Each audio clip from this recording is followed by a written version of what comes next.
Hi dear friends, कैसे हैं आप लोग। आई होप कि आप सब अच्छे होंगे, स्वस्थ होंगे और अनडाउटेडली आप अपनी पढ़ाई में भी व्यस्त होंगे।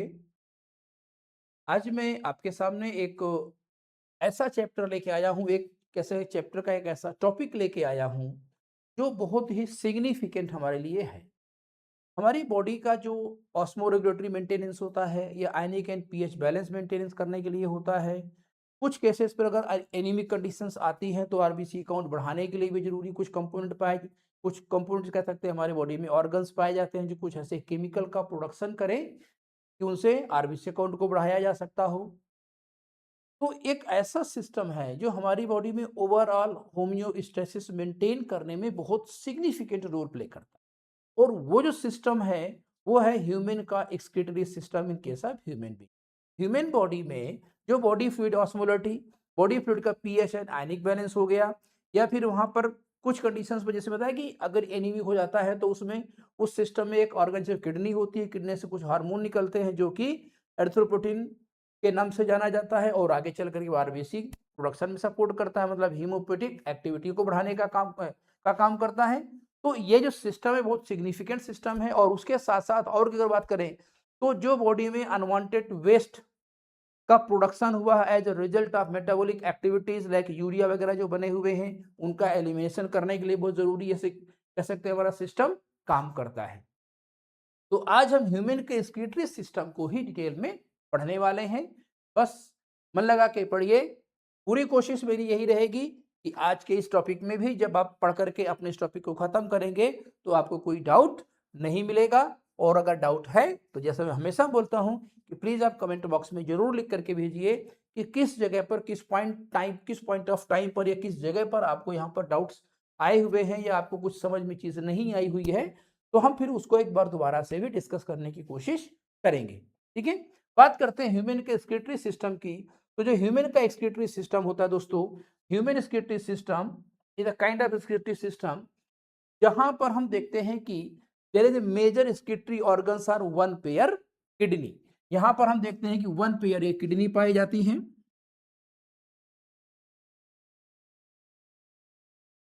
वन पेयर किडनी, एक तो ये हो गई और दूसरी किडनी ये हो गई। तो वन पेयर किडनी है जो कि मेजर स्किटरी ऑर्गन के रूप में काम करती है, के फॉर्म में काम करती है, स्किटरी ऑर्गन के की तरह से काम करती है। इसके अलावा यहाँ पर वन पेयर यूरेटर्स होती हैं, वन पेयर यूरेटर्स होते हैं। देन वन यूरिनरी ब्लैडर होता है, urinary and bladder, and finally there presence of the urethra. तो हम ये कहते हैं कि जो ह्यूमन का स्किटरी सिस्टम है it comprises of one pair kidney, okay, one pair ureters, one urethra and one urinary bladder. ये कलेक्टिवली मिलकर के ह्यूमन के स्किटरी सिस्टम को बनाने का काम करते हैं।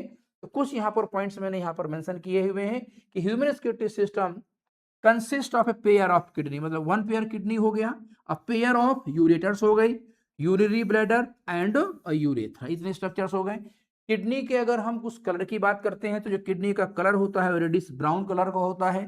शेप बीन सीड शेप होता है, मींस एक तरफ ये कनकेव होगी और एक तरफ ये कन्वेक्स होगी। इधर आउटर सरफेस आपको कन्वेक्स दिखाई देती है और इनर सरफेस इसको देखते हैं तो ये हमें कनकेव दिखाई देती है। एंड सिचुएटेड लोकेशन की अगर बात करते हैं तो इसका सिचुएशन होता है दोस्तों between 12 of the last thoracic vertebra, means जो थोरेसिक वर्टिब्रा होती हैं उस थोरेसिक रीजन में दोस्तों 12 वर्टिब्री पाई जाती है। उनमें से last thoracic vertebra that is 12th thoracic vertebra और लंबर रीजन की थर्ड लंबर वर्टिब्रा के बीच में इसका एक्सटेंशन होता है। मींस जो अगर हम बात करते हैं हमारे बॉडी के अंदर जो किडनी का लोकेशन होता है वो last thoracic vertebra that is 12th thoracic vertebra to third lumbar vertebra के बीच में ये पाए जाने वाले स्ट्रक्चर्स होती हैं। And each kidney present on either side of the vertebral column, means दोनों के दोनों किडनी बैकबोन के दोनों तरफ एक एक किडनी यहाँ पर पाई जाती है। दूसरी एक चीज बात यहाँ पे लिखी हुई है कि kidneys are close to dorsal body wall. अब डॉर्सल बॉडी वॉल की बात ये हुई कि अगर हम यहाँ ये देखने की कोशिश करें कि हमारे जो बॉडी कैविटी है उस बॉडी कैविटी में देखो अलग अलग कैविटीज पाई जाती हैं, अलग अलग कैविटी इसके ऊपर की तरफ होती है कौन सी, थोरैसिक कैविटी होती है, और फिर ये होती है एब्डोमिनल कैविटी पाई जाती है। तो हमारी बॉडी में भी अलग अलग टाइप की कैविटीज पाई जाती हैं, जो जैसे कि शुरुआत में क्या बनता है, सीलोम बनता है, वही सीलोम आगे चल करके डिफरेंट बॉडी कैविटीज के फॉर्म में डेवलप हो जाता है। अब अगर हम यहां मान लें कि ये पर्सन का वेंट्रल साइड है और ये किसी पर्सन का डोर्सल साइड, ठीक है। अब इसमें वेंट्रल साइड मतलब this toward the abdomen side, ये एब्डोमेन साइड हुआ और ये टुवर्ड बैक साइड हुआ। तो जो किडनीज का लोकेशन होता है close to dorsal body wall, means जो किडनी होती हैं वो किडनी डोर्सल बॉडी वॉल से बहुत ही क्लोजर लोकेशन में पाई जाती है। One kidney present on either side of the vertebral column in abdominal cavity and they are close to dorsal body wall, means बिल्कुल बैक की तरफ, जो हमारी डोर्सल बॉडी वॉल होती है बैक साइड पर होती है, बिल्कुल वहां पर उसकी तरफ इनकी लोकेशन होती है।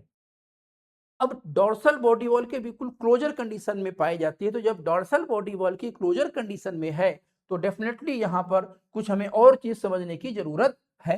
अगली स्लाइड में अ pair of bean shaped organ, दूसरी चीज क्या है कि right kidney slightly lower than left kidney. जो राइट किडनी अगर हम यहां देखते हैं, दिस वन राइट किडनी, और ये हो गया अपने पास लेफ्ट किडनी, ठीक है। तो जो राइट किडनी होती है वो लेफ्ट किडनी के कंपैरेटिवली थोड़ा नीचे की तरफ होती है, नीचे की तरफ प्लेस्ड होती है। और नीचे की तरफ प्लेस्ड होने के पीछे का कारण दोस्तों यहां पर ये होता है क्योंकि here there is the organ has to be adjusted and that is liver. Means in order to provide space for liver, right kidney slightly lower as compared to that of this left kidney, जिससे कि proper यहाँ इतना space available हो पाए कि liver आसानी से adjust हो पाए, क्योंकि जो लीवर होता है हमारी एब्डोमिनल कैविटी के राइट साइड में पाया जाता है। तो राइट किडनी लेफ्ट किडनी के कंपैरेटिवली थोड़ा सा नीचे की तरफ होगी, और नीचे की तरफ होने का कारण क्या हुआ कि it is for providing sufficient space, इसके लिए to accommodate liver.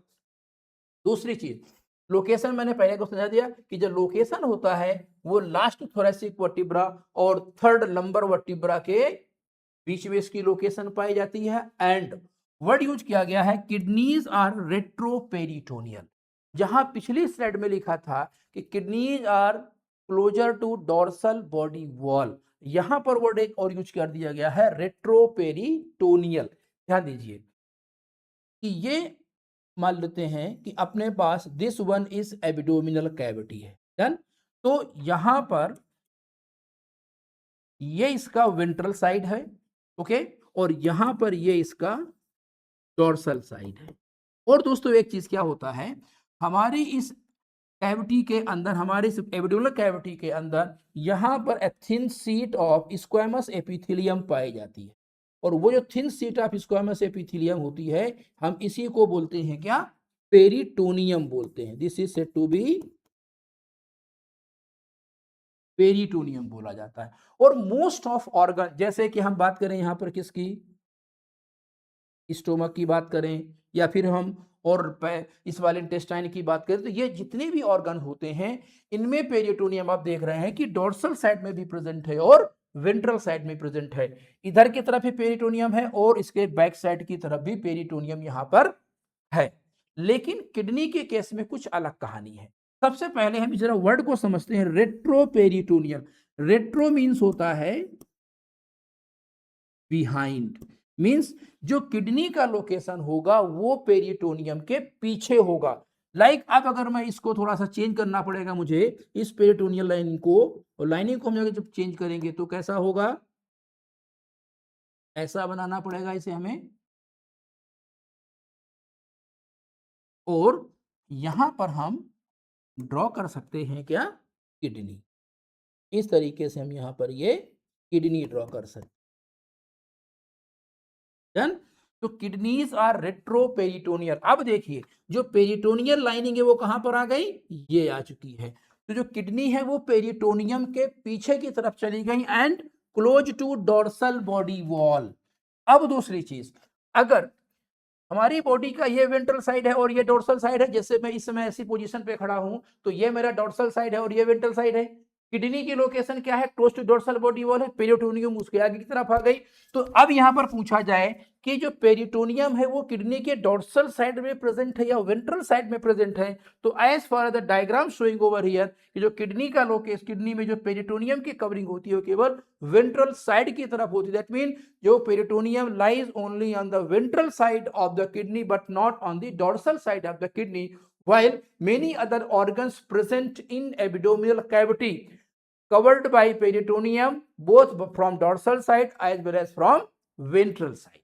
So kidneys are retroperitoneal. This means kidneys are located behind of peritoneum close to dorsal body wall. Is it very clear? चलिए नेक्स्ट, यहां पर एक tract लिखा गया। ये tract क्या है कि जिस समय किडनी के द्वारा यूरिन का फॉर्मेशन होगा तो उस यूरिन के फॉर्मेशन के टाइम पर यूरिन कहां कैसे कैसे पास आउट होता है। तो जैसे किडनी में बना तो किडनी से कहां पर आएगा? It will comes in ureter, then ureter drain the urine where? Urinary bladder, and from urinary bladder through urethra it is taken outside the body. तो henceforth this is the normal कह सकते हैं generalize information of human excretory system. आगे जरा बात करते हैं kidney के बारे में। ये किडनी कुछ डायमेंशन दिया हुआ है, जैसे नॉर्मल एडल्ट हेल्थी पर्सन में जो किडनी का वेट है और लेंथ है, विड्थ है, थिकनेस, सब इंफॉर्मेशन यहाँ पर है। लेंथ कितना है? 10 to 12 सेंटीमीटर के आसपास होती है। विड्थ 5 to 7 सेंटीमीटर है। थिकनेस 2 to 3 सेंटीमीटर है। एंड जो वेट होता है 120 to 170 ग्राम होता है। और ये इंफॉर्मेशन एनसीईआरटी में एज इट इज दी हुई है। दैट इज वाई इस इंफॉर्मेशन को हमें मल्टीपल टाइम रिपीट करना पड़ेगा। लेंथ 10 to 12 सेंटीमीटर हो गया। इसके बाद इसकी जो विड्थ पूछी जाए तो 3 to 5 सेंटीमीटर के आसपास आ जाएगा, 5 to 7 सेंटीमीटर आ जाएगा, नहीं सॉरी, जो विड्थ और थिकनेस जो होगी 2 to 3 सेंटीमीटर हो जाएगी। और वेट हम कहेंगे अप्रोक्सीमेट 120 से 170 ग्राम के आसपास एक एडल्ट पर्सन में होता है। दूसरी चीज, किडनी में दो स्पेसिफिक साइड्स पाए जाते हैं। इसमें से एक होता है लेटरल साइड, जो कि किधर प्रेजेंट है? कन्वेक्स साइड में प्रेजेंट है। ये वाला, ये जो कन्वेक्स हमें सरफेस दिखाई देता है ये इसका डोर्सल साइड, लेटरल साइड होता है। और ये जो कनकेव सरफेस दिखाई देती है इसको बोलते हैं मीडियन साइड या मीडियल साइड बोलते हैं। अब इस मीडियल साइड में दैट मीन इस कनकेविटी एरिया की तरफ एक एक डीप इंडेंटेशन पाई जाती है, मतलब काफी अंदर तक ये धसी हुई स्ट्रक्चर हमें दिखाई देती है, जिसको हम लोग बोलते हैं हाइलम। ये हाइलम कहलाता है। तो hilum is present on the medial side, जो होता है वो मीडियल साइड की तरफ प्रेजेंट होता है। In the centre of the medial side present होगा। और जब सेंटर ऑफ मीडियल साइड में प्रेजेंट होता है जहां पर क्या वो हाइलम प्रेजेंट होता है, और ये जो हाइलम होता है it is the site for exit and entry of blood vessels, nerves and ureter. जो जो रीनल आर्टरी होती है वो किडनी में एंटर करती हैं, नर्व्स किडनी में एंटर करती हैं, यूरेटर्स और वेन्स किडनी से बाहर निकलती हैं। तो site for exit and entry present in the hilum toward the median side, जो कि इसका कनकेव सरफेस होता है। Very clear. इसके बाद हम आगे पढ़ने वाले हैं next, internal structure of kidney. Internal structure of kidney में अगर बात करें तो जिसकी आउटर मोस्ट स्ट्रक्चर होती है, जो आउटर मोस्ट कवरिंग कह सकते हैं, प्रोटेक्टिव एक प्रकार का कोट होता है। और ये जो कोट होता है वो होता है renal capsule. This renal capsule outer most layer है, किडनी स्टफ किडनी का टफ कैप्सूल बनाने का काम करेगा। और ये जो रीनल कैप्सूल होता है, this renal capsule made of dense irregular white fibrous connective tissue का प्रेजेंट होता है। डन।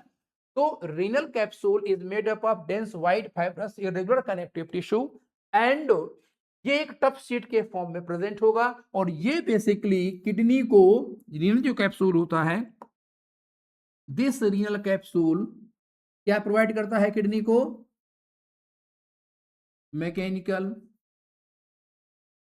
सपोर्ट प्रोवाइड करता है और मैकेनिकल सपोर्ट के साथ साथ ही किडनी के शेप को भी मेंटेन रखने का काम करेगा। क्योंकि थिक डेंस कोट है तो किडनी का अननेसेसरी जो कह सकते हैं ओडेमा जैसी चीजें नहीं हो पाती, तो किडनी का शेप जो मेंटेन करने का काम है वो भी रीनल कैप्सूल करता है। तो renal capsule outermost coat हो गया, done.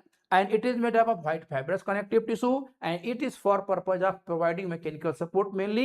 Along with that it also help in maintaining shape of kidney.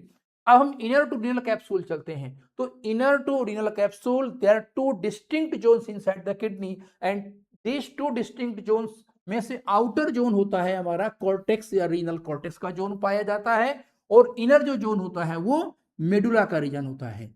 अगर मैं इसको थोड़ा सा हाईलाइट कर दूं वहां पर तो आपको अच्छी तरीके से समझ में आ जाएंगी चीजें। ये जो जोन हम देख रहे हैं ये सब जोन है, ये वाला जोन, ओके। ये जो पूरा का पूरा जोन है this zone is renal cortex होता है। अब रीनल कॉर्टेक्स के अंदर की तरफ जो दूसरा जोन हमें दिखाई देगा दोस्तों, ये वाला जो जोन दिखाई देता है दिस वन, ये जो जोन होता है वो किसका जोन है, मेडुला का है। ये मेडुलरी रीजन हो गया, this one the medullary region, ये वाला ये हुआ मेडुलरी रीजन, ओके। और इसके बाद जो ये बाहर वाला पोर्शन होता है, ये जो बाहर वाला पोर्शन है वो कौन सा जोन है, वो यहाँ पर कॉर्टिकल रीजन पाया जाता है। जो मेडुला होता है this medullary region divided into conical और pyramidal shaped structure known as medullary pyramids. ये मेडुलरी पिरामिड्स होते हैं। मेडुलरी पिरामिड का नंबर 8 to 12 इवन समटाइम्स 16 के आसपास भी हो सकता है। And cortex in cortex represent as an column like structure. यहां पर आप अगर देखेंगे तो ये कॉर्टेक्स का एक्सटेंशन आपको यहां ये दिखाई दे रहा है, extension of cortex between the medullary pyramid and these extensions are known as renal column of Bertini के नाम से इनको जाना जाता है। तो वंस अगेन पहले मैं इन तीन लेयर की बात करता हूं। Outermost coat of kidney is renal capsule. This renal capsule is providing mechanical support of the kidney and also maintain the shape of the kidney and at also same time अगर बात करते हैं इसकी हम histology की तो renal capsule made up of white fibrous connective tissue और वो कौन सा डेंस इरेगुलर कनेक्टिव टिश्यू होता है। Then inner to renal capsule they are present two distinct zone. Outer zone क्या है, कॉर्टेक्स होता है और इनर जोन मेडुला होता है। Medulla divided into conical shape pyramidal structures and these conical shape pyramid structures are known as medullary pyramids। और इन medullary pyramids के बीच बीच में cortex का extension होता है in the form of renal column of Burtony और simply known as columns of Burtony। इस medullary pyramid में भी अगर हम बात करते हैं तो इस medullary pyramid में दोस्तों ये जो इसका एपिकल पोर्शन होता है, ये जो हम ध्यान ये जो एपिकल पोर्शन हमें दिखाई देता है इसको हम लोग बोलते हैं क्या, बेस ऑफ मेडुलरी पिरामिड, जो इसके टुवर्ड द कॉर्टेक्स प्रेजेंट होता है। और ये जो कोनिकल एंड हमें दिखाई देता है जो कि शार्प पॉइंटेड एंड होता है, ये जो कोनिकल एंड हमें दिखाई देगा इस कोनिकल एंड को हम लोग बोलते हैं रीनल पैपिला। रीनल पैपिला बोला जाता है, ठीक है। तो मेडुलरी पिरामिड जो होते हैं उनमें जो ब्रॉडर एरिया होता है टुवर्ड जो कॉर्टेक्स होता है उसको बोलते हैं बेस, और जो अंदर की तरफ होता है toward the central cavity of the kidney present होता है उसको बोला जाता है रीनल मेडुला बोला जाता है। Very clear. अब ध्यान देंगे तो जो रीनल जो पैपिला होता है इस रीनल पैपिला को facing there present the structure known as minor calyx. ये माइनर कैलिक्स होते हैं, minor calyx. Minor calyx are the structure which face each of the renal medulla। जो पिरामिड्स जो रीनल मेडुलरी पिरामिड को face करता है, हर pyramid के and पर आप देखोगे एक एक माइनर कैलिक्स हमें यहां पर दिखाई देता है। This one the minor calyx, ठीक है, ये हुआ माइनर कैलिक्स होता है। And more than one minor calyx fuse together to form the major calyx. ये मेजर कैलिक्स हो जाता है। तो माइनर कैलिक्स का जो नंबर होता है equal to the number of medullary pyramids. क्योंकि हर मेडुलरी पिरामिड के रीनल पैपिला को फेस करता हुआ एक माइनर कैलिक्स होगा। तो अगर यहां पर मेडुलरी पिरामिड के नंबर 8 to 12 है तो माइनर कैलिक्स का नंबर भी कितना होगा, 8 to 12 ही होगा, उससे ज्यादा नहीं होगा। And then more than one minor calyx fuse together to form the major calyx, और मेजर कैलिक्स की नंबर पर किडनी 2 to 3 पाई जाती है। Now these major calyx open into a funnel like structure। ये जो पूरा funnel like structure ये हम पूरा देख रहे हैं यहां से यहां तक, this funnel like structure जो दिखाई देता है, this funnel like structure called as renal pelvis कहा जाता है। तो इसको ड्रेनेज बेसिन के फॉर्म में ऑलरेडी यहाँ पे मेंशन है, तो इसको मैं हटा देता हूं, कोई खास जरूरत तो नहीं पड़ेगी, इसको मैं हटा देता हूं, अदरवाइज कॉम्प्लिकेटेड इंफॉर्मेशन जो ज्यादा हो जाती है। तो जो मेजर कैलिक्स होते हैं, दीज मेजर कैलिक्स कहां ओपन इनटू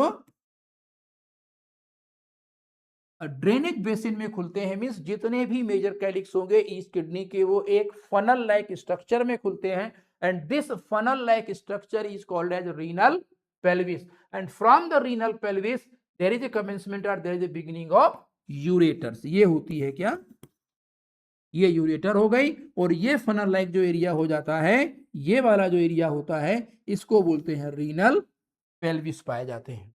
डन। तो ये एक अलग डायग्राम दिखा गया। हाँ, एनसीईआरटी का डायग्राम भी साथ में दिया हुआ है। एनसीईआरटी का डायग्राम इसलिए साथ में मैं दे रहा हूं क्योंकि हमारे नीट एग्जामिनेशन में एग्जैक्टली जो लेबलिंग जहां पर शो की जाएगी हमें वही चीज वहां लिखनी होगी। जैसे कि मैंने यहां पर यूज किया है माइनर कैलिक्स, तो यहां पर एनसीईआरटी में सिंपल लिखा हुआ है कैलिक्स लिखा हुआ है। तो इस तरीके से कुछ चीजें कंफ्यूज कर सकती है, तो ये बेटर है कि हम एनसीईआरटी के डायग्राम को अच्छी तरीके से समझें, उनकी प्रैक्टिस करें, कौन सी लेवलिंग कहां पर लिखी हुई है उसको अच्छी तरीके से समझने की कोशिश करें। क्योंकि नीट एग्जामिनेशन के लिए ओनली एंड ओनली अल्टीमेट कर सकते हैं जो बुक है वो क्या है अपने पास, that is what, that book is nothing but NCERT, जो कि बहुत ही एक सिग्निफिकेंट बुक होती है। तो इतना समझ में आ गया कि जो रीनल मेडुला होते हैं, रीनल मेडुला के पेपिलरी रीजन को फेस करते हुए माइनर कैलिक्स पाए जाते हैं।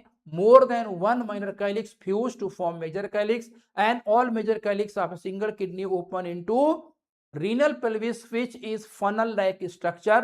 मींस यहां पर आकर के यूरिन कलेक्ट होगा, and from urine this renal pelvis there is a beginning of ureters. Ureters यहां से निकलती हैं, अब फिर वो यूरेटर कहां जाएगी, यूरिनरी ब्लैडर में जाकर के यूरिन का ड्रेनेज करती है। नेक्स्ट हम यहां समझने की कोशिश करते हैं स्ट्रक्चर ऑफ नेफ्रॉन। जो नेफ्रॉन्स होते हैं these are structural and functional unit of kidney. अब वो स्ट्रक्चरल फंक्शनल यूनिट ऑफ जो किडनी होती हैं उनके नंबर की बात करें तो 1 million nephron present each kidney. Dimension की बात करते हैं तो लगभग 3 सेंटीमीटर लॉन्ग होती है, बट इसका जो डायमीटर होता है, डायमेंशन पूरी लंबाई अगर एक नेफ्रॉन की मेजर करें तो 3 सेंटीमीटर के आसपास है, लेकिन हर एक नेफ्रॉन का जो डायमीटर होता है वो 20 to 30 माइक्रोन होता है। इसलिए कहा जाता है microscopic diameter containing structural and functional unit of kidney are the nephrons होते हैं। और अगर हम नेफ्रॉन की बात करते हैं तो nephron anatomically divided into are made up of 2 distinct region. जो नेफ्रॉन होते हैं वो एनाटॉमिकली 2 डिस्टिंक्ट रीजन या 2 डिस्टिंक्ट पार्ट से बनती है। उनमें से एक होता है ग्लोमेरुलस, एक तो इसमें होता है क्या, ग्लोमेरुलस,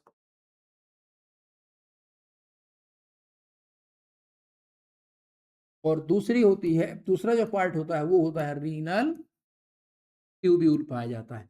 तो nephron made up of two compo structures, two component, one of them glomerulus and other is called renal tubule. यहां पर जो देखते हैं जो ग्लोमेरुलस है वो दिखाया जाता है that is a tuft of capillaries होता है, जो मैं आगे डिस्कस करूंगा।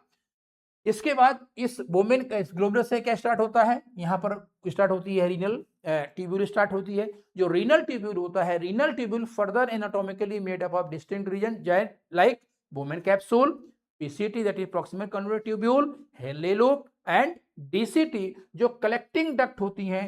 Collecting ducts are not the part of nephron, याद रखिएगा कलेक्टिंग डक्ट नेफ्रॉन का पार्ट नहीं होती हैं।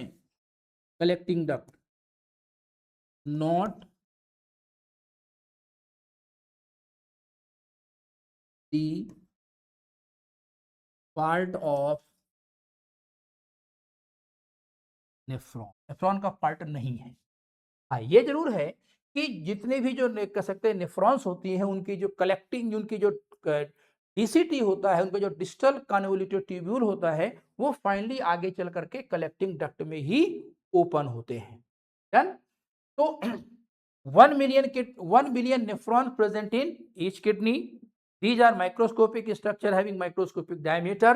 And दूसरी चीज, each of the nephron comprises of two structure. One is glomerulus and another is क्या, renal tubule. जो glomerulus होता है, this glomerulus is tuft of capillaries. tuft of capillaries. लेकिन जो रीनल ट्यूब्यूल होता है, इस रीनल ट्यूब्यूल में मल्टीपल स्ट्रक्चर, जैसे कि एक बोमेन कैप्सूल, देन स्ट्रक्चर होता है यहां पर PCT, then here it is DCT, बीच में वो दूसरा स्ट्रक्चर लिख देता हूं मैं, लूप ऑफ हेनले कर देते हैं, loop of Henle, then DCT. ये रीनल ट्यूब्यूल के पार्ट हो गए। कलेक्टिंग डक्ट इस रीनल ट्यूब्यूल का पार्ट नहीं होती है। चलिए आगे बढ़ते हैं दोस्त। यहां पर हम एक एक चीज की बात करने जा रहे हैं। सबसे पहले हम बात करने जा रहे हैं ग्लोमेरुलस प्लस बोमेन कैप्सूल की, जिसको कलेक्टिवली कहा जाता है renal corpuscle. Renal corpuscle comprises of two structure, glomerulus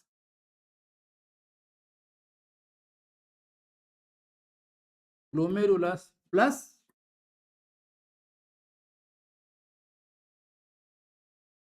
Bowman's capsule, इन दो से मिलकर के बनता है।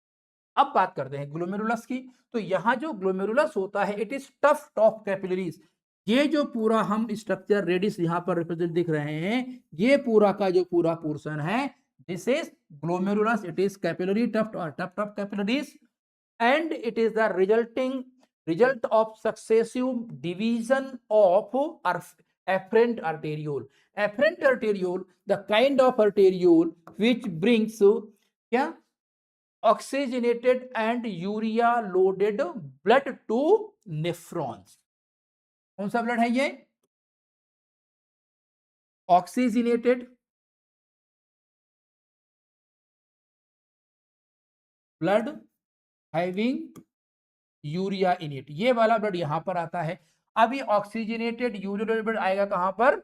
एफरेंट आर्टेरियोल, नेफ्रॉन के लेवल कहां पर पहुंचा? ये नेफ्रॉन पे है। तो नेफ्रॉन पे ये जो एफरेंट आर्टेरियोल होती है, this efferent arteriole undergoes multiple time division in order to form a tuft of capillary or a bunch of capillary, and this bunch of capillary is called as glomerulus.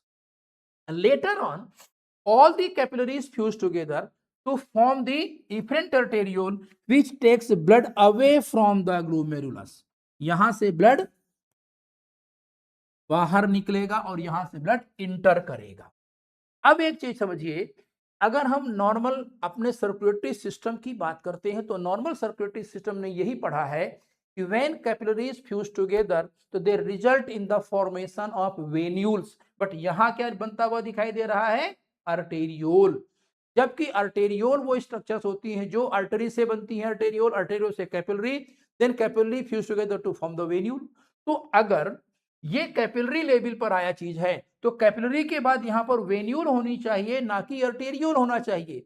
अब arteriole क्यों लिखा गया, उसका reason क्या है कि जो venules होती हैं, these are containing deoxygenated blood, जबकि आर्टेरियोल में प्रेजेंट होता है ऑक्सीजनेटेड ब्लड। सीधा सा मतलब ये हुआ कि the blood that enter into glomerulus loading oxygen in it as it is passes outside the glomerulus, or as it is means the amount of oxygen, कि जिस amount of oxygen containing blood जो यहां पर आया होगा, उसी amount of oxygen containing blood बाहर निकला होगा।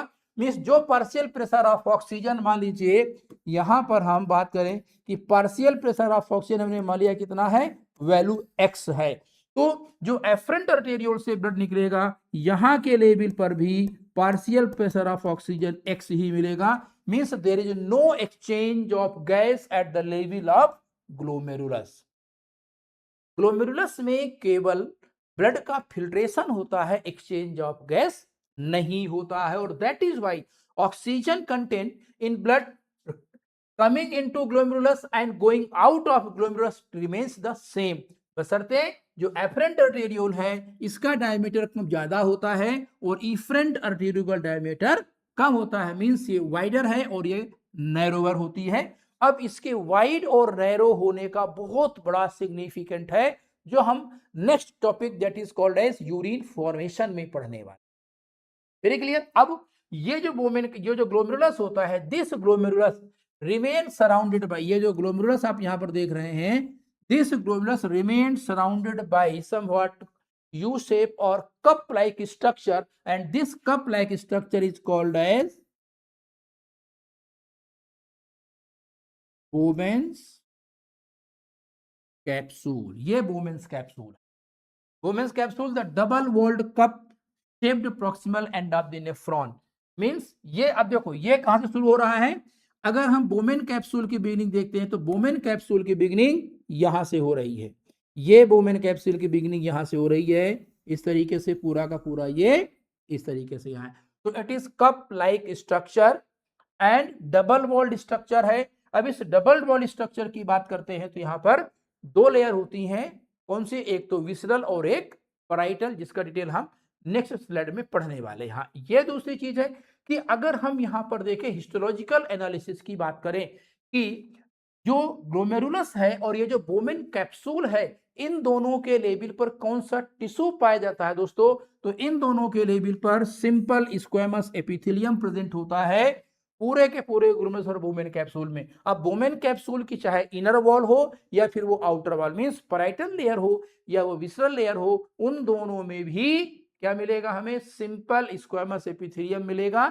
कैपिलरी पर तो होता ही होता है स्क्वेमस एपिथेलियम, और दूसरा वोमेन कैप्सूल पे भी चाहिए। क्यों? क्योंकि ये एक जोन आगे चल करके क्या काम करने वाला है? फिल्ट्रेशन डिवाइस की तरह से काम करने वाला है। मींस फिल्ट्रेशन मेम्ब्रेन की तरह से काम करने वाला है।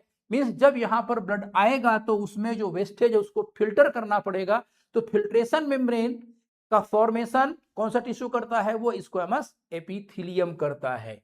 Very clear. आगे बढ़ते हैं। द इनर वॉल, इसको थोड़ा आगे आगे ले स्लाइड में आपको पढ़ाता हूं कि जो इनर वॉल में क्या पाया जाता है, कुछ स्पेसिफिक सेल्स पाए वो यह डिस्कस कर देता हूं। जैसे कि हमने यहां पर ड्रॉ किया ये बोमेन्स कैप्सूल, ये मैंने ड्रॉ किया बोमेन्स कैप्सूल। अब इस बोमेन्स कैप्सूल में दो लेयर हैं, इसमें से एक तो ये कौन सी हो गई? पैराइटल लेयर, और दूसरी ये हो गई विसरल लेयर हो गई। और इन दोनों के बीच में ये पाई जाती है कैविटी ऑफ बोमेन कैप्सूल, जहां पर फिल्ट्रेट कलेक्ट हो। तो पैराइटल और विसरल लेयर में डिफरेंसेस क्या है? हाँ, देखिए अगर हिस्टोलॉजिकली देखा जाए तो पैराइटल और विसरल दोनों के केस में सिंपल स्क्वेमस एपिथेलियम ही प्रेजेंट है। एपिथेलियल टिश्यू के टाइप में कोई भी चेंजेस नहीं है। यहां पर भी सिंपल स्क्वेमस है और अंदर वाली लेयर में भी सिंपल स्क्वेमस एपिथेलियम ही प्रेजेंट है।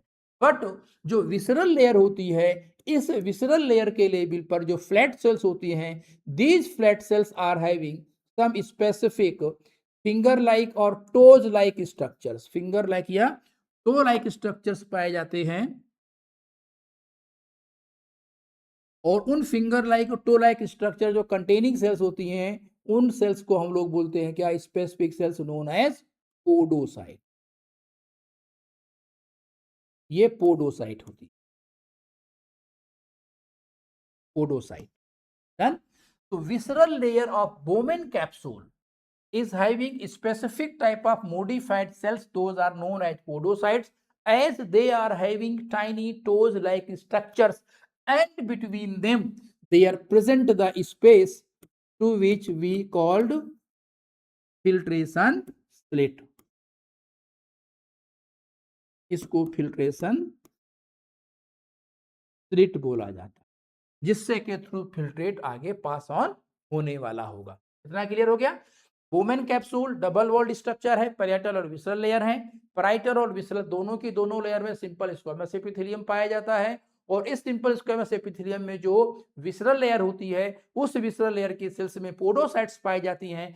दीज पोडोसाइट्स के बीच में गैप छूट रहता है, स्पेस होता है, and that gap is said to be filtration slit, जिसके थ्रू फिल्ट्रेट पास होकर के इस बोमेन कैप्सूल की कैविटी में आएगा। मतलब जो यहाँ ग्लोमेरुलस होता है उसका ब्लड फिल्टर होकर के धीरे धीरे कहाँ पहुंचता है, इस कैविटी में पहुंच जाता है through this filtration slits. Now this Bowman capsule going to open into highly coiled structure called as proximal convoluted tubule, and this proximal convoluted tubule is made up of simple cuboidal brush border epithelium. Simple cuboidal brush border epithelium.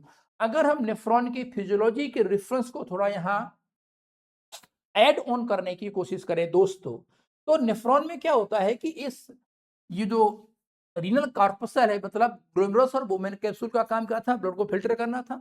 अब यहाँ blood तो filter हो गया, but उस filtration के दौरान बहुत सारे ऐसी चीजें होती हैं जो कि यूजफुल होती हैं और वो फिल्टर हो जाती हैं, और यदि बॉडी से उनका लॉस हो जाए तो body will having adverse impact on itself. तो उस एडवर्स इंपैक्ट को अगर अवॉइड करना है तो जरूरी क्या हुआ कि जो यूजफुल चीज बॉडी से बाहर फिल्टर हो गई है, ब्लड से फिल्टर हो गई है, उसको तुरंत का तुरंत टेक बैक कर लिया जाए इन ब्लड। मीन्स अगर मान लो कभी कभी ऐसा होता है कि घर की साफ सफाई कर रहे होते हैं और कचरे में कुछ ऐसी चीज दब जाती है जो भले ही हमारे लिए बहुत जरूरी होती है, लेकिन हमारी उस पर नजर उस समय नहीं पड़ती है और हमने पूरा कचरा उठा जाके फेंक के चले जाए। क्योंकि कचरा तो नहीं, जो कचरा था वो तो वेस्टेज था। अब उस कचरे में कोई ऐसी चीज थी जो हमारे लिए बहुत जरूरी है और वो सफाई करते समय उसी कचरे मिक्स हो गई, हमें दिखाई नहीं दी और जाके उसको हमें डस्टबिन में जाकर डिस्पोज कर दिया। आधे पौन घंटे के बाद याद आया यहाँ तो वो चीज रखी थी, उसकी जरूरत पड़ी होगी किसी को घर में, पूछा भाई वो कहाँ की, वो जो हमने चीज यहाँ पर रखी थी वो कहाँ गई। तो अभी तो सफाई कर रहे थे, लगता है डस्टबिन में चलेगी, तो क्या करते हैं वापस लेके आते हैं कि नहीं आते। तो जो वापस वही लाना है, मीन्स कि जिस समय ब्लड का फिल्ट्रेशन हुआ तो ब्लड से कचरा तो निकलना जरूरी था ही था, बट उसके साथ साथ क्या होता है कुछ यूजफुल मैट्रिक, कुछ useful component of the blood like जो शुगर हो गया, एमिनो एसिड है, मिनरल्स है, विटामिन है, वो भी फिल्टर हो जाते हैं, जिनका अगर बॉडी से बाहर एलिमिनेशन कर दिया जाए तो वो बहुत हार्मफुल कंडीशंस हमारे लिए हो सकती हैं। इसलिए पीसीटी के लेवल पर अगर यहाँ पर brush border columnar brush border cuboidal epithelium है, मींस यहाँ पर एब्जॉर्प्शन होने वाला, क्योंकि जब आप एनिमल टिश्यू पढ़ते हैं तो पढ़ा होगा कि जहां कहीं भी ब्रश बॉर्डर या माइक्रोविलाई कंटेनिंग सेल्स पाई जाती हैं वो एब्जॉर्प्शन का ही रोल प्ले करती हैं। तो इस पीसीटी के लेवल पर क्या हो रहा है, एब्जॉर्प्शन फ्रॉम द फिल्ट्रेट, और एब्जॉर्प्शन किसका होगा, those are the substances which are quite useful to the body are being absorbed back into blood। तो उस एब्जॉर्प्शन के लिए यहाँ पर क्या प्रेजेंट होगा, simple columnar brush border epithelium होगा, मींस यहाँ पर माइक्रोविलाई प्रेजेंट होगा। अब जो एब्जॉर्प्शन होता है वो दो तरीके का होता है, एक होता है पैसिव और एक होता है एक्टिव। पैसिव अगर एब्जॉर्प्शन होगा तो वहां पर हमें एनर्जी की रिक्वायरमेंट नहीं, जैसे कि सिंपल डिफ्यूजन या हम ऑस्मोसिस कह सकते हैं। लेकिन कभी कभी जो एब्जॉर्प्शन ऑफ मॉलिक्यूल्स होता है वो from low concentration to high concentration, means against concentration gradient होता है, और जब अगेंस्ट कंसंट्रेशन ग्रेडियंट होगा तो उसके लिए कहते हैं अपहिल एब्जॉर्प्शन हो रहा होगा, और उस अपहिल एब्जॉर्प्शन के लिए हाई सप्लाई ऑफ एनर्जी की रिक्वायरमेंट होगी, और अगर एनर्जी की रिक्वायरमेंट होगी तो वो हमारी बॉडी में जो मेटाबॉलिक कॉइन ऑफ एनर्जी है वो क्या होते हैं, एटीपीज होते हैं। तो उस मेटाबॉलिक कॉइन ऑफ एनर्जी को बनाने के लिए हमें क्या चाहिए, mitochondria.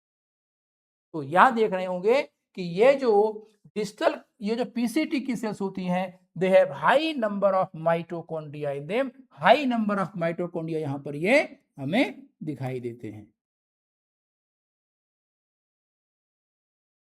High number of mitochondria है, क्योंकि यही माइटोकॉन्ड्रिया एटीपी का प्रोडक्शन करते हैं जो कि एब्जॉर्प्शन अगेंस्ट कंसंट्रेशन ग्रेडियंट के लिए बहुत ही जरूरी होता है। अब देखो यहां पर ये पीसीटी, यहां पर ये जो आप देख रहे हैं हॉलो स्पेस दिखाई दे रहा है, ये पीसीटी का क्या है, ल्यूमेन होता है।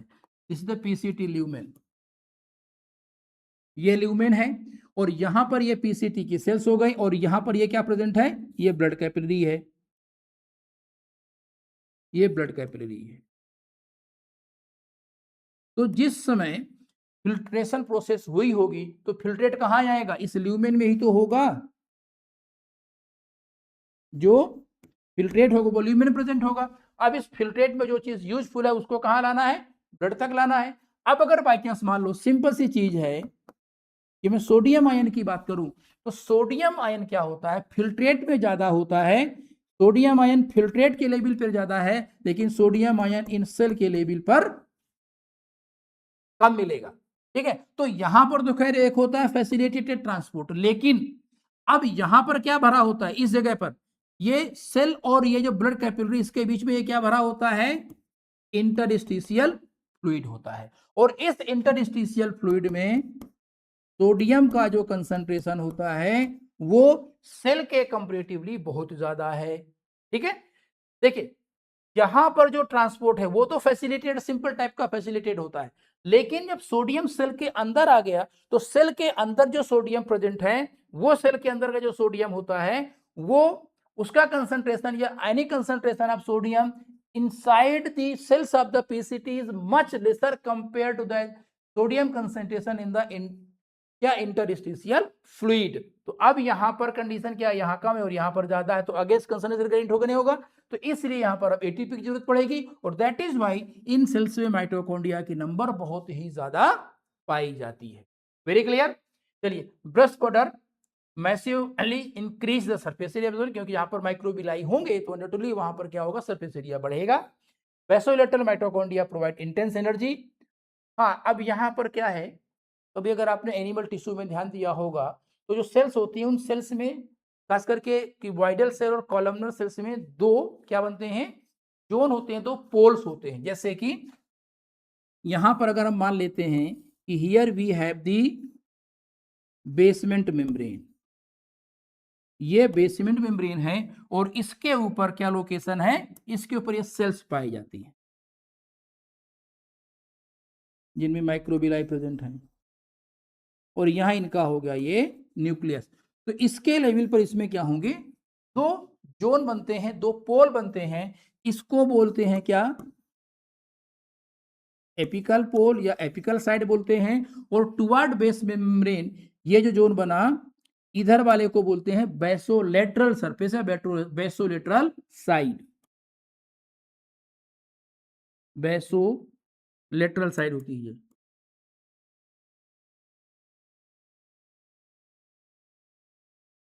बेसोलेटरल साइड। तो बेसोलेटरल साइड में माइटोकॉन्ड्रिया बहुत ज्यादा। और क्यों बताया मैंने कि देखो फिल्ट्रेट में सोडियम ज्यादा है, सेल के अंदर सोडियम कम है, तो यहां तो आसानी से आ जाएगा, by simple by facility diffusion से आ जाएगा। लेकिन अब जो ये सोडियम है वो ब्लड में तब जाएगा जब पहले कहां पहुंचेगा, वो इंटरस्टिशियल फ्लूइड में पहुंचेगा। इंटरस्टिशियल फ्लूइड में सोडियम कंसंट्रेशन वोमेन जो पीसीटी की जो सेल्स होती है उनके कंपेरेटिवली बहुत ज्यादा यहां दिखाई दे रहा है। तो यहां पर कम है और बाहर ज्यादा है, तो अगेंस्ट कंसंट्रेशन ग्रेडियंट होगा। तो इस सेल लेयर पे क्या प्रेजेंट होता है, एक स्पेसिफिक टाइप का पंप होता है, आपने नाम सुना होगा एटी, सोडियम पोटेशियम पंप होता है। और ये sodium potassium pump ATP dependent pump है। तो लोकेशन किधर है, बेसोलेटरल साइड में है, क्योंकि यहां पर भी ये जो हम लेयर देखते हैं this one is basement membrane है। डन। तो यहां पर क्या ये दो जोन बने या नहीं बने, एक तो ये हो गया एपिकल जोन और ये हो गया बेसोलेटरल साइड। तो जो बेसोलेटरल साइड के द्वारा की तरफ ही सोडियम पोटेशियम पंप होता है, और इसीलिए यहां पर की जो एब्जॉर्प्शन ऑफ सोडियम होगा जब from cell to interstitial fluid की तरफ जब सोडियम जाएगा तो उसको एनर्जी की जरूरत होगी। और that is why these cells have high number of mitochondria. अगर माइटोकॉन्ड्रिया के नंबर पूरे के पूरे नेफ्रॉन में एनालिसिस किया जाए, स्टडी किया जाए, तो हाईएस्ट नंबर ऑफ माइटोकॉन्ड्रिया जो काउंट हमें मिलता है वो पीसीटी की सेल्स में मिलता है। चलिए आगे चलते हैं दोस्त नेक्स्ट स्लाइड की तरफ। नेक्स्ट पोर्शन ऑफ जो है नेफ्रॉन आता है वो होता है हेनले लूप। इस ये Henle loop somewhat U shape structure होता है, जो कि जो पीसीटी से शुरुआत होने वाला पार्ट वाइड होगा और जो डीसीटी में जाके मिलेगा वो वाइड होगा, लेकिन बीच का पोर्शन नैरो होगा। यहां पर ये जो डिसेंडिंग लिम्ब कहलाता है और ये असेंडिंग लिम्ब कहलाता है। डन। लिखा भी है descending limb and the ascending limb. तो डिसेंडिंग लिम्ब का इनिशियल पार्ट कैसा है, वाइड है, और यहां पर जो वाइड है तो यहां पर जो आप सेल्स देखते हैं ये सिंपल क्यूबॉइडल सेल्स होती हैं, सिंपल क्यूबॉइडल एपिथेलियम प्रेजेंट होगा, चाहे ये वाला जोन मान लिया जाए और या तो फिर ये वाला जोन मान लिया जाए। यहाँ हर जगह पर क्या प्रेजेंट है, सिंपल क्यूबॉइडल सेल्स पाई जाती हैं और नंबर माइटोकॉन्ड्रिया बहुत कम, इतना है कि जो इनकी बेसिक जरूरत है वो पूरी हो सके। और जो बीच का हेयर पिन लूप दिखाई देता है, U shape, absolutely U shape दिखाई देता है, वो नैरो रीजन दिखाई देता है और इस नैरो रीजन को हम थिन सेगमेंट बोलते हैं और थिन सेगमेंट में सिंपल स्क्वैमस सेल्स पाई जाती है। ग्लोमेरुलस में क्या प्रेजेंट, सिंपल स्क्वैमस एपिथेलियम।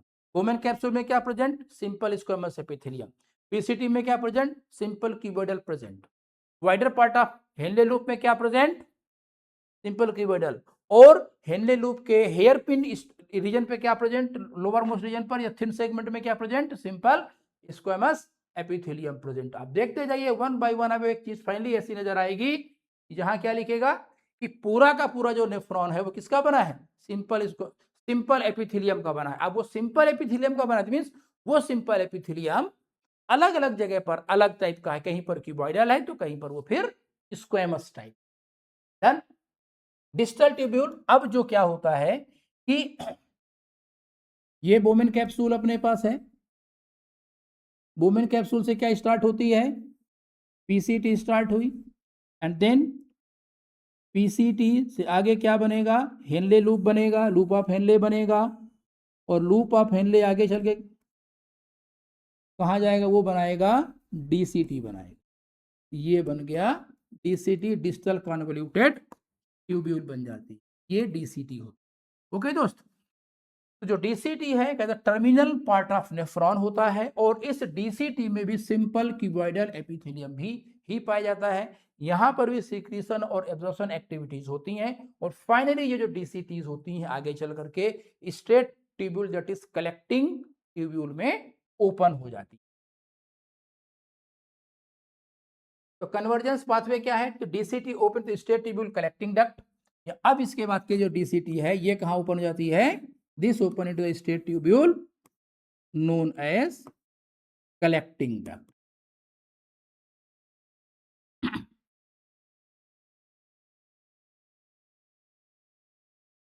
ये कलेक्टिंग डक्ट हो।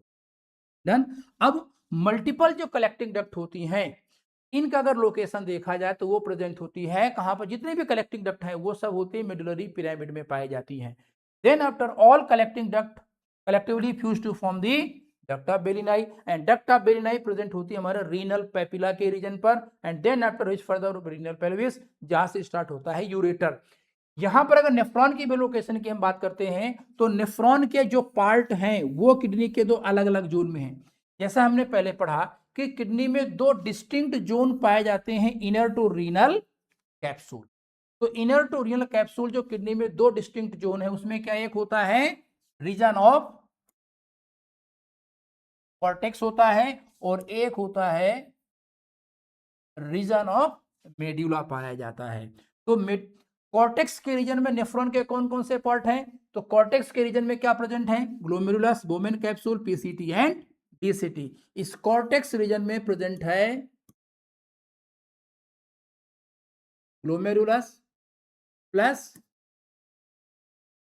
पीसीटी प्लस डीसीटी प्लस और क्या प्रेजेंट हो सकता है बताओ, women capsule, women capsule present होगा। ठीक है।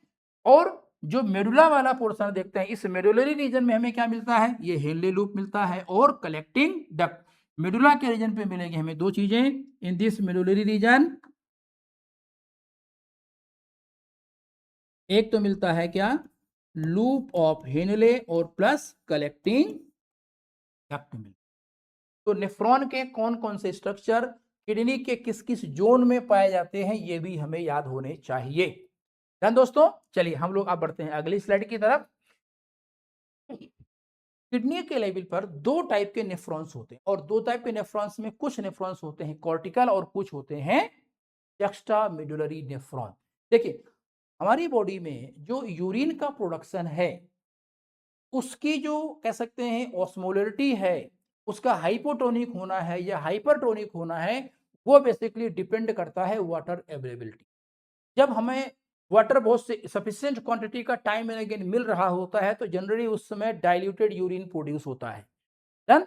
लेकिन जब वाटर स्कर्सिटी आ जाती है, जैसे कोई पर्सन स्पोर्ट्स एक्टिविटी में पार्टिसिपेट कर रहा है, कोई बहुत ज्यादा जिम कर रहा है, तो जब बहुत ज्यादा स्वेटिंग हो चुकी है तो उस टाइम क्या होता है, बॉडी में वाटर कंटेंट घटने लगता है। तो अब वाटर को कंजर्वेशन करने के लिए एक स्पेसिफिक टाइप के न्यूरॉन्स की जरूरत होती है, जिससे कि वाटर लॉस को कम किया जा सके और वाटर को आसानी से कंजर्व किया जा सके, जब तक कह सकते हैं री इनटेक ऑफ वाटर नहीं हो जाता है। तो इसी चीज को पूरा करने के लिए हमारे किडनीज में दो टाइप के नेफ्रॉन्स होते हैं, एक तो कॉर्टिकल नेफ्रॉन्स और दूसरे होते हैं जक्स्टामेडुलरी नेफ्रॉन्स। कॉर्टिकल नेफ्रॉन्स की केस में कंडीशन क्या है, इनका जो ग्लोमेरुलस होता है या इनका जो मैल्पिगियन कॉर्पसल होता है close to outer side of cortex पाया जाता है। Done. Close to outer side या सरफेस ऑफ कॉर्टेक्स की तरफ मिलेगा और हेनले लूप छोटा मिलेगा, क्योंकि हेनले लूप वो पोर्शन है नेफ्रॉन का जो यूरिन के कंसंट्रेशन को बढ़ाने में रोल प्ले करता है, या कह सकते हैं कि ये यूरिन में से मैक्सिमम वाटर एब्जॉर्ब, फिल्ट्रेट में से मैक्सिमम वाटर एब्जॉर्ब करने का काम करता है, जिससे कि वाटर कंजर्वेशन आसानी से हो सके।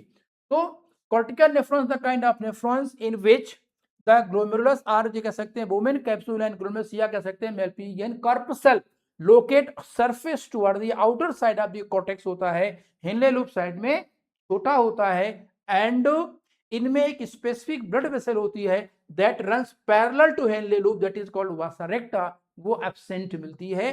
टोटल नेफ्रॉन का लगभग 85% नेफ्रॉन हमारी किडनी में कौन से होते हैं, कॉर्टिकल नेफ्रॉन्स होते हैं। जबकि सेकेंड टाइप ऑफ नेफ्रॉन आप देखते हैं juxtamedullary nephron. Juxta means near, means जो मेल्पिगियन कॉर्पसल है वो मेल्पिगियन कॉर्पसल नियर टू किसके, medulla present, that is why name word is juxtamedullary nephron. The type of nephron जिनका हमारे Malpighian corpuscle located near to the medulla, or कह सकते हैं deep to the cortex, close to the medulla present होगा। Henle loop इनमें बड़ा होगा, means इनका बहुत बड़ा रोल होता है यूरिन के कंसंट्रेशन को बढ़ाने में, that mean they are highly significant in producing hypertonic urine. They have well developed vasa recta पाई जाती है, और टोटल नेफ्रॉन का कितना 15% जो काउंट होता है वो जक्स्टामेडुलरी नेफ्रॉन का होता है। जो एनिमल जेरिक इन्वायरमेंट में रहते हैं उनमें इनका डोमिनेंस ज्यादा है, क्योंकि जेरिक इन्वायरमेंट में जो डेजर्ट में जो एनिमल रहते हैं वहां पर वाटर स्कर्सिटी ज्यादा होती है। तो उस वाटर स्कर्सिटी वाली सिचुएशंस में क्या है कि they need to conserve more and more water, and because of that reason they having more number of juxtamedullary nephrons. Okay, तो ये डिफरेंसेस भी आते हैं। Cortical nephron 85%, medullary nephron 15%, Malpighian corpuscle outer side of the cortex present होगा। Okay, juxtamedullary में जो Malpighian corpuscle है वो क्लोज टू मेडुला प्रेजेंट होगा। हेनले लूप इसमें छोटा होगा, यहाँ पर हेनले लूप क्या है, बड़ा होगा। साथ यहाँ पर वासा रेक्टा एब्सेंट होगी, यहाँ वासा रेक्टा प्रेजेंट होगी। वासा रेक्टा ये आप देख रहे हैं, this one is vasa recta, ये वासा रेक्टा होती है, it runs parallel to the Henle loop. अब हेनले लूप और वासा रेक्टा कैसे काम करते हैं ये हम भी पढ़ने वाले हैं आगे टॉपिक्स में, जब पढ़ेंगे topic formation of concentrated urine, जब उसकी डिस्कशन करने। अब जो नेफ्रॉन में एक स्ट्रक्चर आती है कौन सी, एफरेंट आर्टेरियोल आती है, और इसके बाद उसे नेफ्रॉन फाइनली कहां पर पहुंचता है, वो जाकर के डीसीटी पहुंचता है। तो अगर हम एक्चुअल स्ट्रक्चर उसका देखने की बात करें एज कंपेयर टू द जो डायग्राम हम एनसीईआरटी बुक्स में पढ़ते हैं वो कुछ अलग तरीके का दिखाई देता है। मैं आपको यहाँ डायग्राम दिखाता हूँ, मैं पहले कहीं बनाया था ना, यह डायग्राम है, देखो इसमें देखो एफरेंट आर्टेरियोल यहाँ दिखाई दे रही है, और डिस्टल ट्यूब्यूल या डिस्टल कॉर्नर ट्यूब्यूल यहाँ पर देखिए, दोनों बहुत दूर दूर होती हैं। लेकिन जब हम एग्जैक्टली इसको कहां देखते हैं, किसके लेवल पर, एग्जैक्टली ऑर्गेनाइजेशन अगर देखने की बात करते हैं तो एफरेंट आर्टेरियोल और जो डीसीटी होती है दे कम इन वेरी क्लोज एसोसिएशन, एक दूसरे के ऐसी क्रॉसिंग में कंडीशंस आती हैं, और उसके कारण यहां पर एक स्पेसिफिक टाइप का सिस्टम या अपरेटस तैयार होता है, इसको बोलते हैं juxta glomerular apparatus. Means glomerulus के पास में जहां पर ग्लोमेरुलस प्रेजेंट होता है उसी जगह पर the afferent arteriole and DCT come in close contact। तो जो afferent arteriole होता है उस afferent arteriole के लेवल पर कुछ मसल सेल्स पाई जाती हैं and these muscle cells known as juxtamedullary cells होती है, जो नॉर्मल सेल के कंपैरेटिवली क्या होगी, कंपैरेटिवली स्वेल दिखाई देती है। और the cells of DCT those are in the close contact of the juxtaglomerular cells, they are said to be the macula densa cell। और दोनों को जब हम एक साथ मिला देंगे तो क्या बन जाएगा, juxtaglomerular apparatus। juxtaglomerular apparatus is produced by the joint combination, joint association of this afferent arteriole and DCT। the juxtaglomerular cells of the इसकी afferent arteriole and macula densa cells of the DCT collectively result in the formation of what, juxtaglomerular apparatus। और ये basically इसमें क्या होता है, कुछ muscle cells ही होती हैं। Cellular modification, juxtaglomerular cells swollen smooth muscle cells होती हैं जो कि afferent arteriole में पाई जाती हैं। और वहीं पर जो DCT में कौन सी सेल होती है, कलेक्ट सिंपल क्यूबोइडल सेल्स पाई जाती हैं। तो यहाँ के सिंपल क्यूबोइडल सेल भी थोड़ा सा बाकी के सेल के कंपैरेटिवली आपको अलग या कुछ ज्यादा लंबी दिखाई देती हैं। तो ये जो दोनों इन दोनों का जो कॉम्बिनेशन बना, ये वाला पोर्शन ये क्या बन गया, juxtaglomerular apparatus बना। And this juxtaglomerular apparatus has very significant role, बहुत ही इसका सिग्निफिकेंट रोल होता है in order to regulate urine output or in order to regulate volume of filtrate in various conditions। अगर मान लो यूरिन आउट, अगर filtrate कम बन रहा है तो भी इनसे कुछ ऐसे कंपाउंड निकल जो फिल्ट्रेट को बढ़ाने का काम करते हैं, और अगर फिल्ट्रेट ज्यादा बन रहा है तो भी कुछ ऐसा ये काम करते हैं कि फिल्ट्रेट को ये लेवल को नॉर्मल लाने का काम करते हैं। तो juxtaglomerular apparatus produced by the close association of cells of DCT कौन, macula densa cells and cells of afferent arteriole known as juxtaglomerular cells। ये जो macula densa cells होती हैं, these macula densa cells are highly sensitive for, इसके लिए these are sensitive for sodium and chloride load in filtrate। अगर इसका volume कम ज्यादा हुआ तो इमीडिएटली क्या करेंगी, ये macula densa cell will send signal to juxtaglomerular cells, और फिर juxtaglomerular सेल्स से कुछ केमिकल निकलते हैं, जैसे कि एक तो निकलता है रेनिन का सिक्रीशन होता है, renin, there is release of renin निकलता है। और अगर कि इसके साथ साथ देखो NaCl लोड के लिए तो ये रिस्पॉन्सिबल है ही है, साथ ही साथ ये एक और है, these are also sensitive for oxygen present in blood. क्योंकि यहां पर इसके देखो जो DCT होगी, DCT के आसपास क्या होती है, ब्लड कैपिलरी जो होती है, इसको हम लोग बोलते हैं पेरीट्यूबुलर कैपिलरी पाई जाती है। तो पेरीट्यूबुलर कैपिलरी के लेवल पर ऑक्सीजन का डिफ्यूजन होगा डिफरेंट नेफ्रॉन के लेवल पर, ताकि नेफ्रॉन के सेल्स को भी नहीं ऑक्सीजन मिल पाए for purpose of metabolic activities. तो अगर उन कैपिलरी लेवल पर ऑक्सीजन लोड कम है, मींस किसी कारण से एनीमिक कंडीशन अगर आ चुकी है, जैसे कि एल्टीट्यूड पे अगर जाते तब हो जाता है, या किसी कारण से हमारा बोन मैरो कम काम करना शुरू कर देता है, तो इस सिचुएशन पे these are also sensitive for oxygen concentration, oxygen partial pressure in arterial blood या कैपिलरी ब्लड में होता है। और जब यहां पर बाई चांस मान लीजिए ऑक्सीजन लोड कम होता है, तो उस समय these macula densa cells send signal to juxtaglomerular cells and then these secrete the hormone erythropoietin। और एरिथ्रोपोएटिन आप सबको पता है कि इट इंक्रीजेस आरबीसी काउंट। चलिए आगे चलते हैं दोस्त, नेक्स्ट पोर्शन पर आते हैं, ब्लड सप्लाई टू किडनी।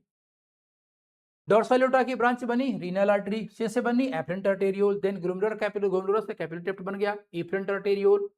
और देखो यहां पर जो कंडीशन से पूरा का पूरा कौन सा ब्लड दिख रहा है, ऑक्सीजनेटेड, मींस ग्लोमेरुलस के लेवल पर एक्सचेंज ऑफ गैस नहीं होता है, and then goes to the peritubular capillaries. ये जो इफरेंट आर्टेरियोल होती है, this efferent arteriole gets branched, यहां पर क्या होगा, ये इफरेंट आर्टेरियोल का अब फर्दर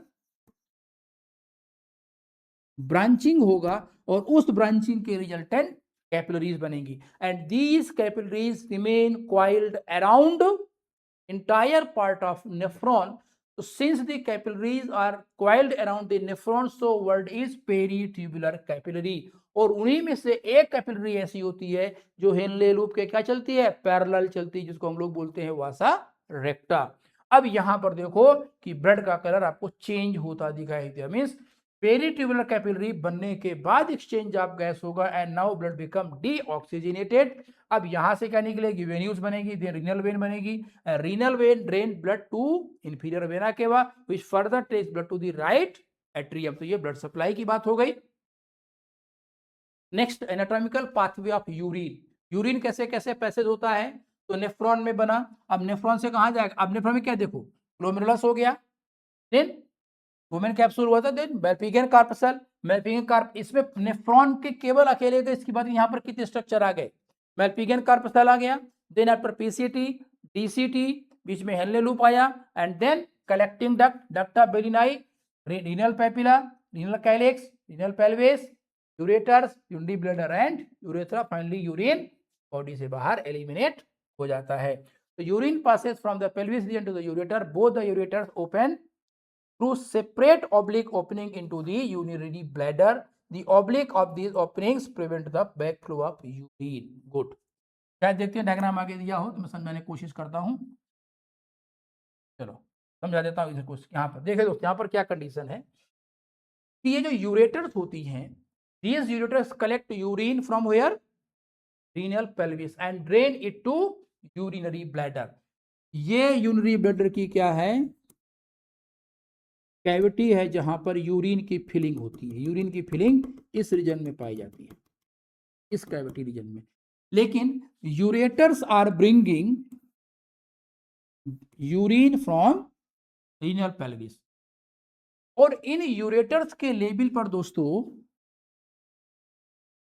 वाल्व्स क्या होते हैं, वाल्व्स यहां पर एब्सेंट पाए जाते हैं, वाल्व्स इसके केस में नहीं पाए जाते हैं, वाल्व्स एब्सेंट होता है। चलिए, जिस समय कोई पर्सन म्यूटेशन करेगा, वॉइडिंग ऑफ यूरिन करेगा, तो ब्लडर क्या होगा, कॉन्ट्रैक्ट होगा, और जब ये ब्लडर कॉन्ट्रैक्ट होगा तो यूरिन इन यूरेटर्स में बैक फ्लो हो सकता है या नहीं हो सकता है, क्योंकि इनमें वाल्व्स नहीं पाए जाते हैं। बट इस बैक फ्लो को प्रिवेंट करने के लिए क्या है कि जो यूरेटर्स की ओपनिंग ब्लडर में होती है वो ओब्लिक होती है। तो जिस समय यूरेटर कॉन्ट्रैक्ट होगा तो उस समय जिस समय ये ब्लैडर कॉन्ट्रैक्ट होगा उस समय यूरेटर भी ऐसे दब जाती है। मीन्स अगर ब्लैडर दबेगा तो उसके बीच में जो यूरेटर है वो यूरेटर की भी जो ल्यूमेन होगा वो क्लोज हो जाएगा। मीन्स ये जो इसकी क्लोजिंग है, अगर मैं क्लोजिंग की बात करूं तो थोड़ा इरेज करके यहां पर समझाता हूं। जो क्लोजिंग की जब इसमें यूरेटर, ये जो ब्लैडर जब दबना शुरू होगा, तो जब दबना शुरू होगा तो ये यूरेटर्स होती है वो इस तरीके से कंस्ट्रिक्ट हो जाएगी, वॉल इनकी कंस्ट्रिक्ट हो जाएगी। मीन्स ये जो वॉल आप देख रहे हैं वो यहाँ से यहाँ चली जाएगी, और या तो ऐसे ये क्या हो गया, अपने आप ब्लॉक हो गया। तो विदाउट वॉल्व भी यहाँ पर जो यूरिन का back flow to the ureters नहीं होता है during contraction of urinary bladder. Very clear. और उसका रीजन क्या है कि they are oblique opening into urinary bladder. Urinary bladder triangular structure होता है, और इस ट्राईएंगुलर स्ट्रक्चर में अगर देखा जाए तो अनडोटली आपको बाहर की तरफ क्या मिलेगी, हमें सिंपल एपिथेलियम मिलेगी जो बनाती है विसरल पेरिटोनियम। देन बीच में मिलती है मस्कुलर लेयर, और ये जो मसल लेयर होती हैं 3 लेयर ऑफ स्मूथ मसल होती है, यहाँ पर 3 layers of smooth muscle, so that they can generate such kind of force or pressure to expel the urine outside. And innermost lining of the जो bladder होती है, this innermost lining of bladder made up of transitional epithelium or you can say urothelium. Transitional epithelium का बना होता है, इसको हम urothelium बोलते हैं, या हम इसको स्ट्रेचेबल एपिथेलियम भी बोलते हैं, जो हम लोग एपिथेलियम टिश्यू ऑलरेडी पढ़ चुके हैं। डन। अब ट्रांजिशनल एपिथेलियम दोस्त यूरेटर्स की वॉल में भी पाया जाता है। Transitional epithelium also present on inner most lining of ureters. अब ये ट्रांजिशनल एपिथेलियम यूरेटर में प्रेजेंट है as well as inner wall of this urinary bladder present है, और वो इसलिए प्रेजेंट है कि this tissue makes a leak proof layer, कि यहाँ पर जो टॉक्सिक सब्सटेंस रिच जो फ्लूइड दैट इज यूरिन आया है, वो किसी भी हालत में यहाँ से लीक आउट बाहर की तरफ नहीं होना चाहिए। Very clear. अब इसमें एक चीज में और अभी समझाना चाहूंगा इसे आगे बढ़ने से पहले। चलो इधर देखता हूं। ध्यान दीजिए, जो इस यूरिनरी ब्लैडर का जो वॉल्यूम होता है, ब्लैडर का जो वॉल्यूम होता है, मीन्स टोटल कैपेसिटी जो ब्लड फिलिंग की इसमें हो सकती है, वो नियर अबाउट 700 ml से लेकर के 1000 ml तक हो सकता है। 700 ml से लेकर 1000 ml तक यूरिन इस ब्लैडर के अंदर भरा जा सकता है। दैट मीन जो ब्लैडर का वॉल्यूम है वो इतना है। डन। बट किसी पर्सन को sensation to urinate, sensation to जो यूरिनेट होती है वो कब होती है?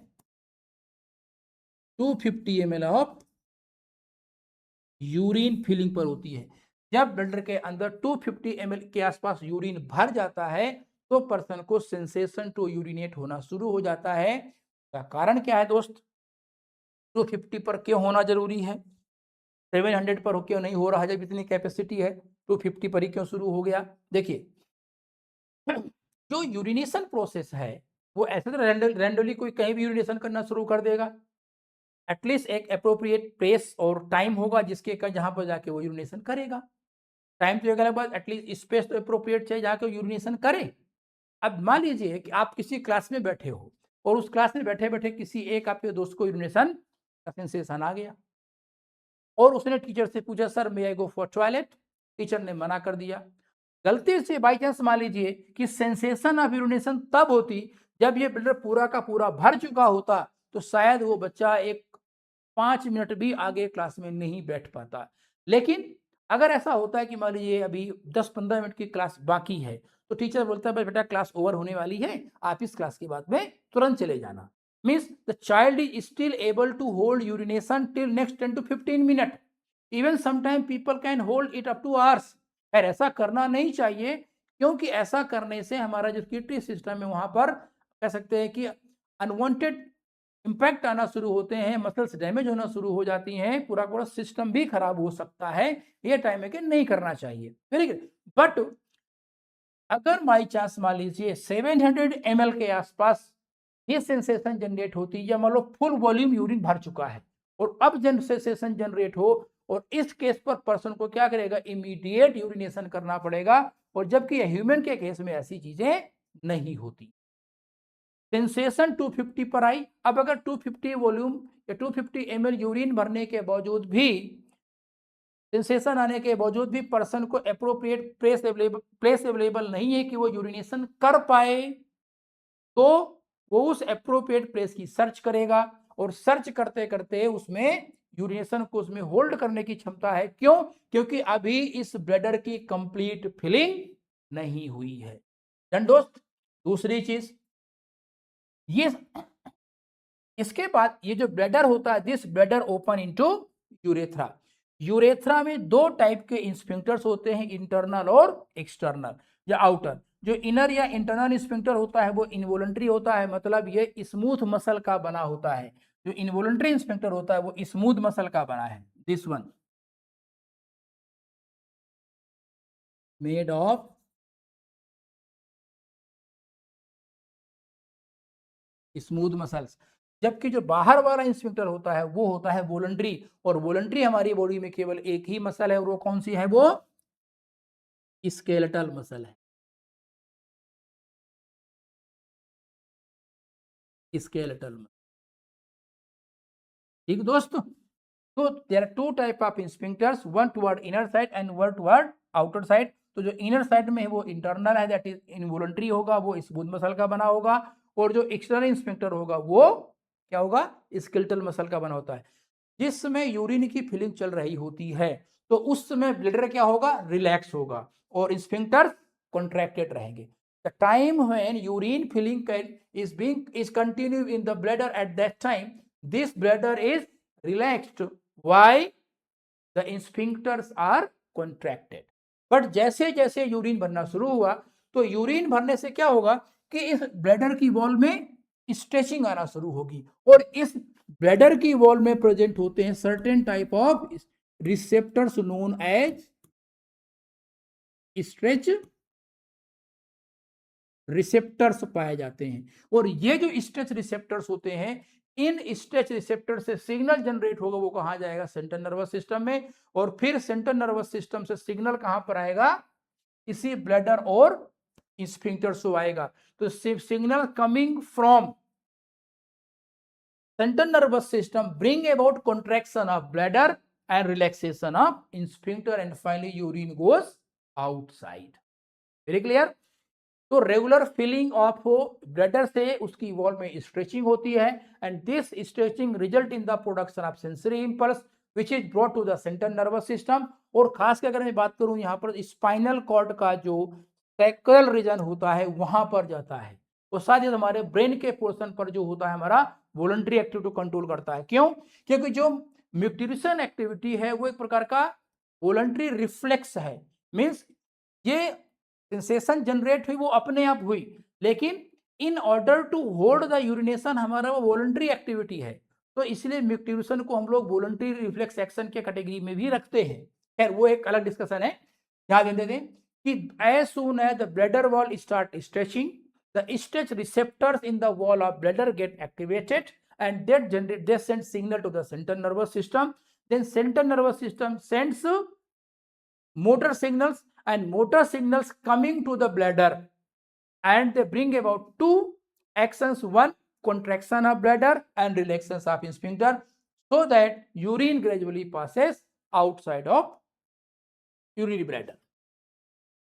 देखो, gradual filling of causing stretch receptor, the interoceptors send a signal to the central nervous system, CNS process on the motor messages, and then stimulus action क्या है, contraction of smooth muscle या detusor muscle of this urinary bladder wall, and relaxation of the sphincters, और finally जो urine होगा वो बाहर की तरफ निकल जाता है।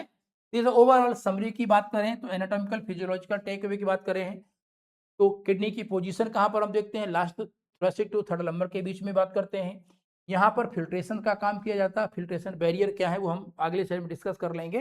बेसिकली जो फिल्ट्रेशन मेम्ब्रेन होती है वहाँ पर कुछ ऐसी एक स्ट्रक्चर है जो कुछ केमिकल के फिल्ट्रेशन को ब्लॉक कर देती है, मतलब उनका फिल्ट्रेशन नहीं होने, उसी को हम लोग बोलते हैं फिल्ट्रेशन बैरियर बोलते हैं। देन मैक्सिलरी एब्जॉर्प्शन कहाँ मिलेगा, पीसीटी में मिलता है। फिर आता है यहाँ पर दो टाइप के नेफ्रॉन्स होते हैं, कॉर्टिकल और कौन से, जक्सनविल नेफ्रॉन्स पाए जाते हैं, और इसकी सन gateway means from DCT to collecting duct to duct of Bellini, then papillary duct, and finally goes outside through renal, pelvis and urethra.